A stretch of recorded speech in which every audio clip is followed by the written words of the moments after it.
कवितेचे नाव आहे परमेश्वरा.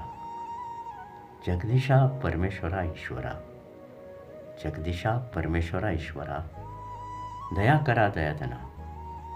पामर मी तू बलिहारी, पामर मी तू बलिहारी, पाप हर हे मुरारी. तुझ्या कृपेच्या छायेखाली राहू दे श्रीधरा, दया करा दयाधना. तुझा साथ मला क्षणक्षण लाभो, तुझा साथ मला क्षणक्षण लाभो. सुख दुःख मज पाठी राहो, तुझ्याच आश्रयाखाली राहो. तुझाच होऊन पद्मा करा, दया करा दयाधना. लाख संकटे आली तरीही, लाख संकटे आली तरीही, तूच माझे संकट निवारी. अंतरी हृदयात माझ्या तूच तूच मुरलीधरा. जगदीशा परमेश्वरा ईश्वरा, दया करा दयाधना, दया करा दयाधना.